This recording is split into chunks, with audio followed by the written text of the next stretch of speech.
This is humanity's last stand against the death that has come for them. The idea of doing anything that was 45-minute non-stop battle to me was terrifying, because battle fatigue. We couldn't just have a battle. We had to follow the characters through the story. Anyone will tell you that was the hardest episode of TV anyone in this show has done. We had 11 weeks of night shooting. That was quite a feat for any crew to go through, because you literally become vampires. I mean, we must have broken records in some way, even just broken, like, human working records. I said to my guys, you know, you might not want to do it again, but you won't regret doing it the first time. It's a real testament to the entire Belfast crew, who gave us something that no amount of money could ever buy.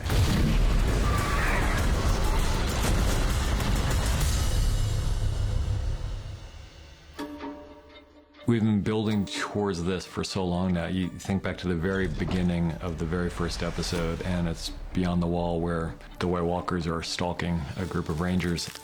This is the culmination of one of the key storylines in the whole show. We sat in the writer's room with a massive diagram of Winterfell. It was like a football locker room. We had a white marker, and we went through saying, foes here, foes move there, what defense would you have here? And we kind of just worked out the strategy. We need to break up where we're shooting and what it looks like, so that we feel marked differences between the different locations, even though it's all essentially happening in Winterfell.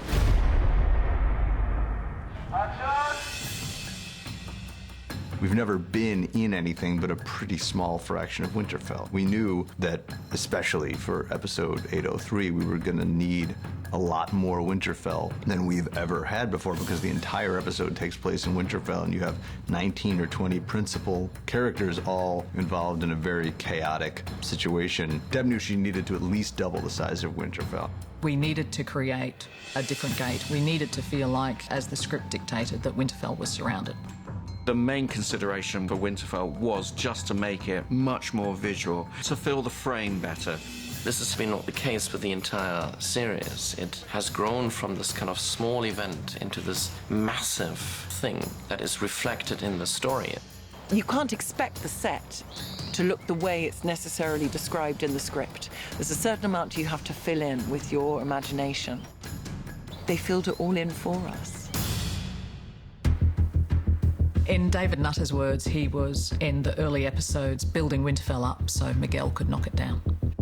And the thing that was really important to us was working out how Winterfell would close itself down. What steps would the residents of Winterfell take in order to protect themselves against the army of the dead? One of the things that was hit upon quite early was dragonglass, and how would the residents use dragonglass in order to protect themselves. The living do have some time to prepare for this battle, and one of the things they know going into it is that they're going to be outnumbered, and another thing they know is that the Whites don't like fire and dragonglass, so they're trying to use those weapons as best they can. It's lining the walls in the way that you might see a security wall topped with broken glass in our world. It's also in the courtyard in case the walls do get breached, to try to prevent the Whites from completely flooding. They'd done all that they could with dragonglass, but nothing they would do would ever be enough. We knew this episode was going to be almost entirely battle. That can get really boring really quickly if you're not careful. Part of what we cared about a lot here was getting Miguel on board. I think that we went to Miguel because Miguel had had some of the most challenging battle sequences, and he had done them brilliantly. He was going to set himself the challenge of not repeating himself, a way of looking at the action sequences that would distinguish them from the other sequences and actually bring out something in the drama. One of the ways we could keep this being interesting is not make it a battle per se. The way that you would normally imagine a battle. It usually has a beginning, a middle, and an ending. We know we need that. But what we also were trying to do was to give each act a genre. It's kind of a cross between action set pieces and horror movie.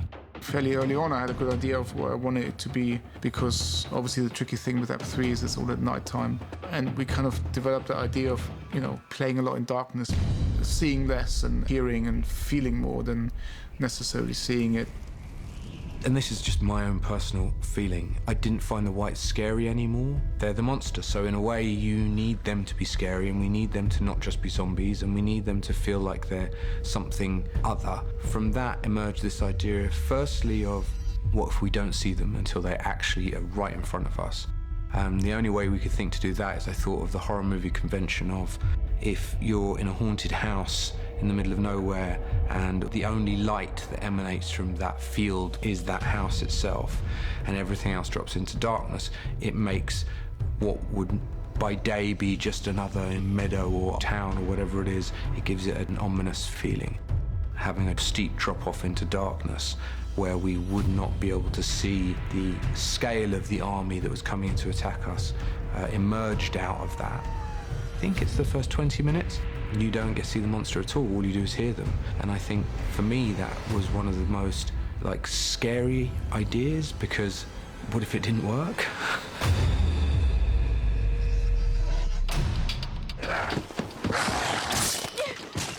Shooting at night hides a multitude of sins in terms of a battle. It did expand. I think we never thought it was going to take quite as long, although during the prep period it became obvious that the episode was just getting bigger and bigger and bigger. As soon as we did get that outline, I thought, this is not what we had imagined at all. Because it has wights and dragons, fire and night work, 11 weeks of it. It was something that you didn't want to focus on too much. You just treat it day by day, tick it off. It's always more difficult for the crew than it is for the actors. It just speaks to the quality and the hard work that goes into this show. That's the most amazing thing about our crew, is that David and Dan write it down and then we all try to figure it out.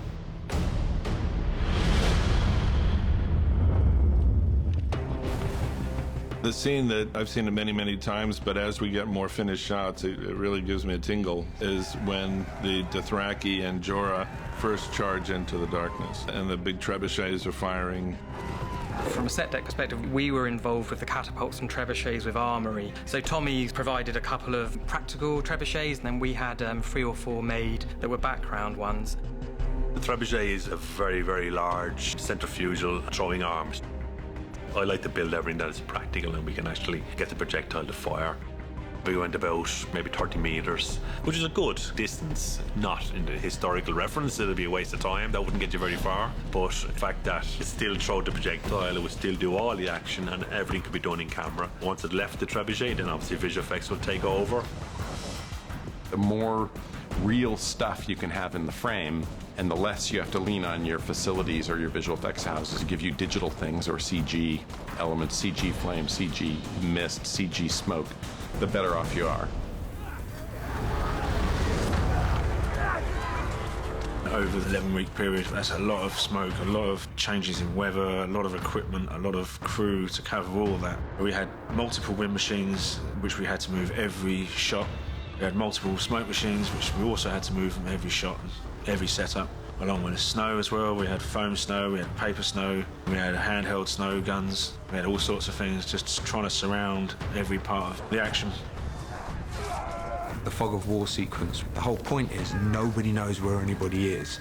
Everyone underestimated how powerful, how brutal this attack was going to be.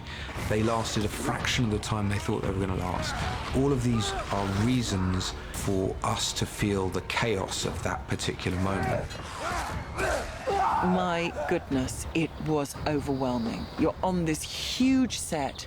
It's filled with smoke. It feels like maybe 1,000 people on the set with extras, crew, and cast. Death and horror coming from places you'd never imagined. Every time you think, oh, now there's a little break, and you realize, no, there's no break. It's just a crazy onslaught. It all just starts to fall apart, and decisions have to start being made on the fly. And that's all mixed in with the stuff of like, who am I doing this for? Who am I sacrificing my family for? It was important to see how difficult that decision was for Grey Worm to make. As soon as he pulls the rope on that trench, he knows that every one of his men he's never going to see again. He makes a choice, but it can tell that his heart is grieving as he does so.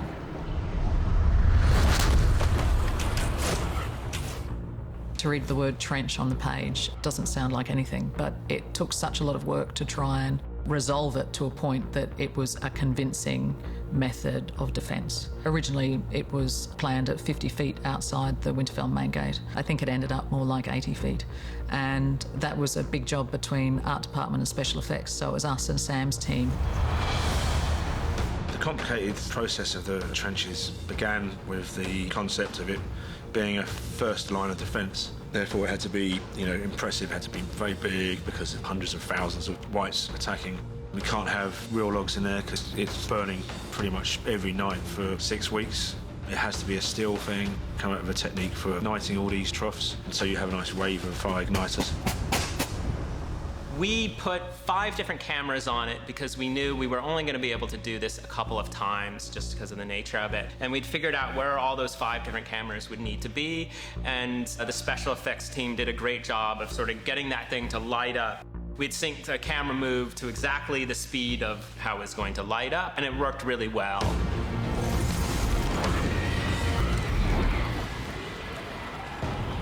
For a long time, Miguel always mentioned hell to me. This episode is just turning into hell for each character. A nice moment to introduce that would be when the trench goes up, which on the one hand for our antagonist is almost a saving moment because the trench eventually keeps the army of the dead away from them, but at the same time it actually turns image-wise into hell.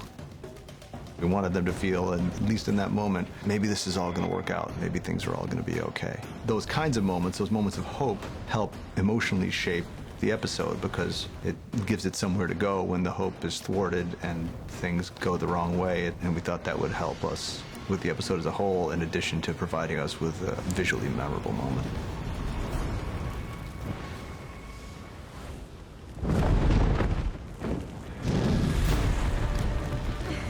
For the actual battle itself, Dani's impatient to get in there.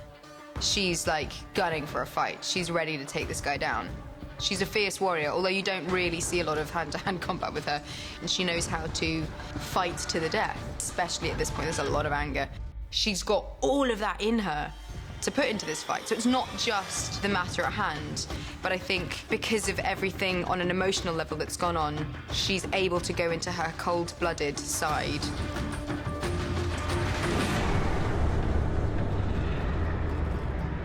The Night King has exhibited various powers over this series, and one of the things that we know the dead bring with them is the weather, and part of it is just battle tactics. The 2 dragons are probably our hero's best chance of winning this fight. So it's very much a conscious choice by the Night King to neuter his opponent's greatest weapon. Dragon fighting was one of the most exciting things that we had on the table, and it was also one of the most difficult things that we had on the table. It was a definite group effort. When you're creating something that hasn't been seen before, like 3 dragons having a fight in midair, it takes a lot of imagination. It takes looking at whatever reference you can possibly call up. What do birds of prey look like when they're going at it against one another? It's sort of an aerial dragon dogfight. So originally the whole thing was just in this storm, and then, we came up with the idea of let's get them up out of the storm, above the clouds. The VFX boys, first of all, are brilliant. That buck is amazing. First time you go on it, you're like, this is awesome. Very hard to stay concentrated because you go in, you do like 10 minutes of a move, and then you go back to your trailer for like 45 minutes. And that's not, that sounds like an ideal day, but it's not actually what you want to be doing. You want, in some ways, as an actor, to be like at the coalface, just sort of staying there, staying in the moment. Otherwise, your energy goes. So I found it really tough. Whenever we have a shot where the dragons need to breathe fire, we want to simulate as best as possible the light effect from that fire and how it interacts with the characters and the actors in that scene and the environment. Where the dragon fire is going is moving, so we're trying to create the effect of the light moving from one place to another. That just really helps sell the believability of all that dragon fire.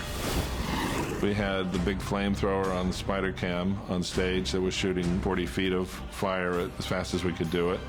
We had a robot arm that moves as fast as you want. So for Syrian, when he's blasting John, he's so damaged by this point, so he's leaking fire.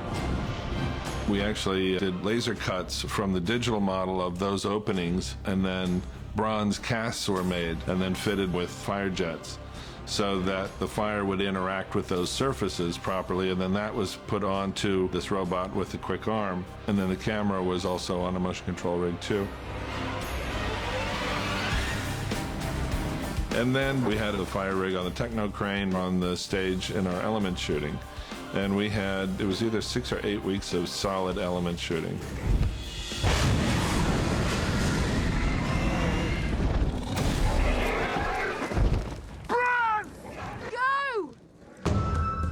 One of the most challenging shots in episode 3 is when the direction of battle is switching and Jon Snow goes back to the castle, and Miguel saw it as a oneer. We actually shot it in a series of shots which will be cut together in the end, but one of the biggest ones is when we travel through the courtyard extensively.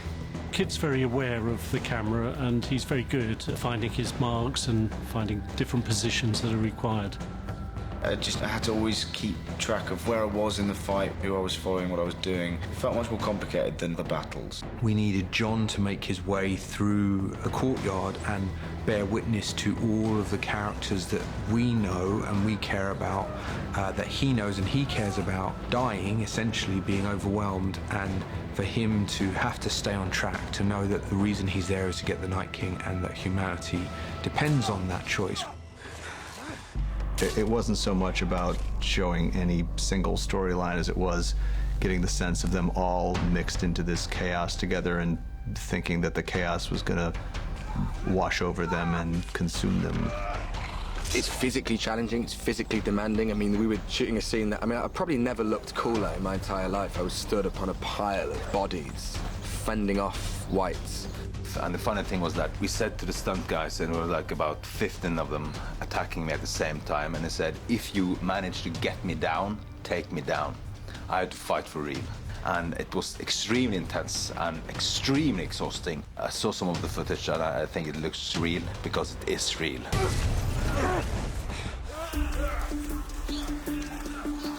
The prop team have been very, very busy. I don't think they'll want to see another mound of dead bodies for a very long time. Rob Cameron and Gavin Jones came up with the idea of moulding these bodies into these discs.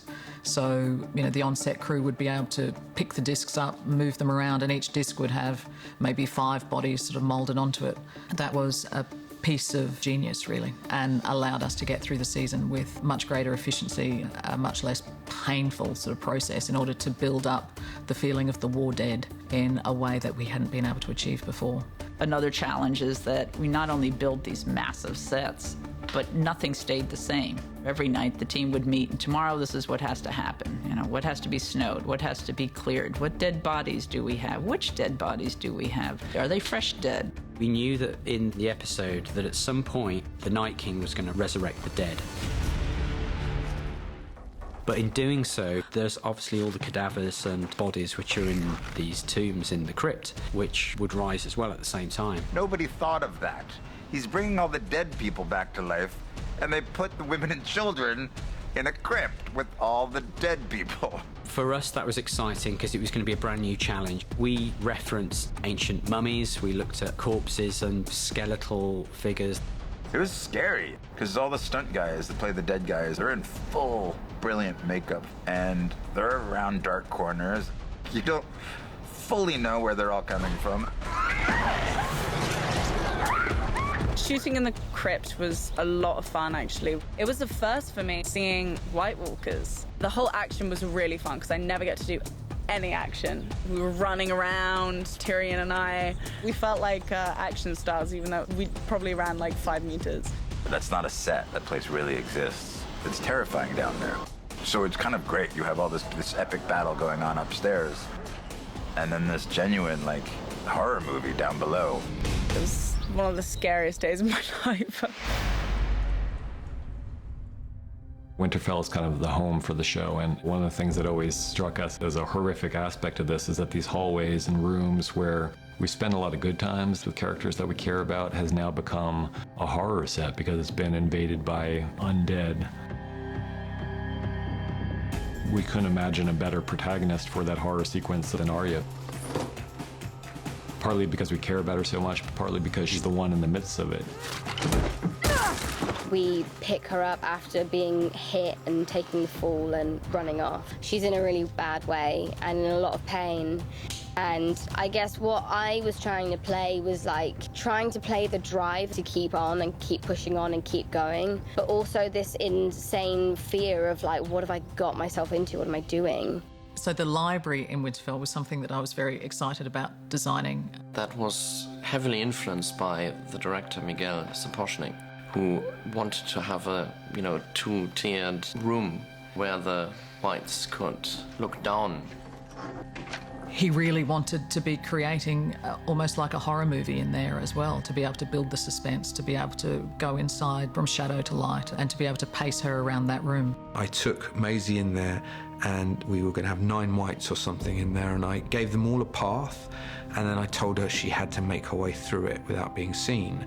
And we figured out this whole choreographed piece where everything was a near miss.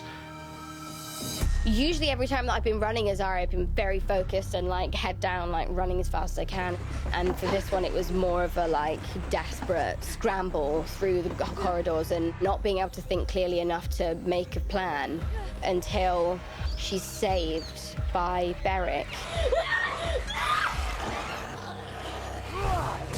As soon as we first saw Beric in the 3rd season, we started talking to each other about like, well, why this guy? And it was always important for us that Beric have a reason, and that reason be fulfilled before he dies. When Beric tries to let Arya get away, he's trying to hold himself up, but he's also trying to stop the whites getting to her. And when I saw that, I really had a lump in my throat. I was just kind of proud of the character for being so brave. Realizing that they are sacrificing themselves for her, and realizing that she is here for a reason, and Beric clearly knows that. It's not until she sees Melisandre and business mode comes back again, and she realizes that this is what she has to do and this is what she was meant to do. What do we say to the god of death? Not today. One of the great things about having this many people you care about in an episode and in a sequence together is that sleight of hand becomes a little bit easier, I hope, where you can pull people's attention and focus to people that they care about a lot, like Jon and like Dany, Theon and Bran, not to mention Tyrion and Sansa in the crypt. So hopefully you have so many places that your attention's pulled, you forget about the fact that Arya Stark ran out of that castle with the battle drums playing. As was discussed in episode 2, the battle plan is to lure the Night King out, and so that means that Bran is the bait, and he's in the very center of Winterfell and the Godswood. The reason the Godswood was chosen is because it's such an iconic location, but it's also the weirwood tree has long been a source of power for Bran in particular.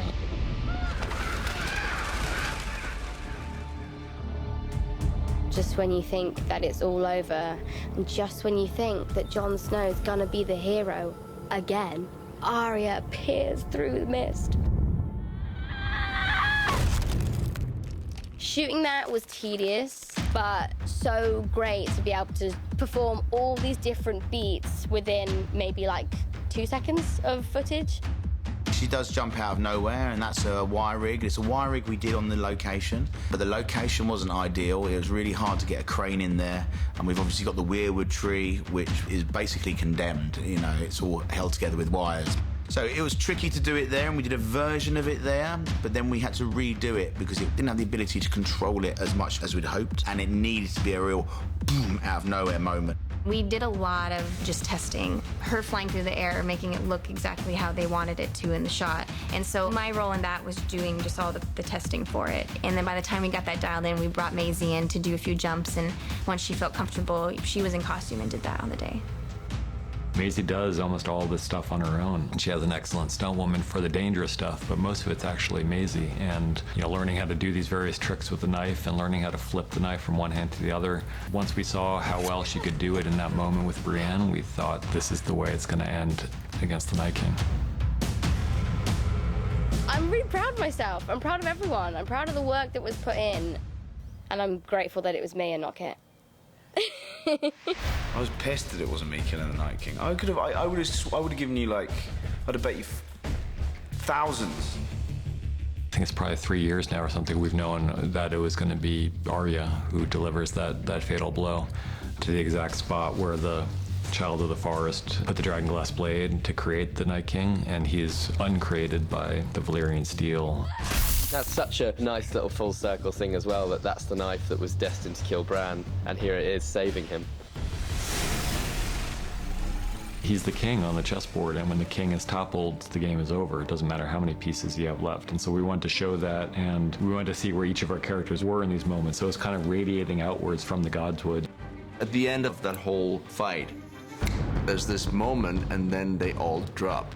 They call it de-animation. They just de-animated. That was so impressive, because usually when you see this in a movie, most of it is CGI. But here, so much, it's been camera, it's real. I'd be excited enough just watching that happen on screen and thinking, wow, what a great ending, but actually getting to be there and react to that as Bran is pretty special. At the end of it, it's a victory for the living, but at great cost, because some of our favorite characters fall. Jorah's entire life has been building up to this moment. His ultimate redemption is to give his life for the woman he loves and the woman he betrayed. And we knew that that scene in his hands would be fantastic. All he ever wanted to do was to fight to protect her. And if he could have chosen a way to die, this is how he would have chosen to die.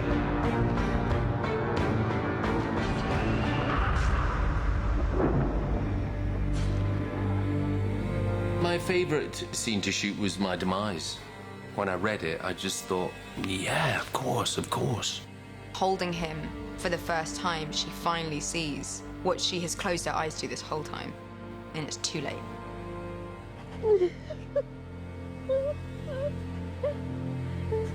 You gotta go to your own depths to bring out that.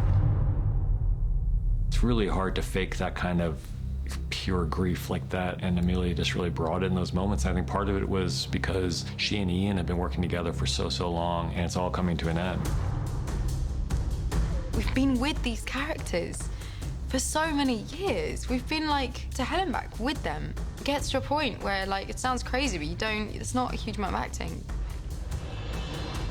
There are a few moments in the final season where characters are saying things to each other that we don't hear, and that's very much by design. And I think Dan and I both had ideas of what he's trying to say, but we're never gonna hear those words.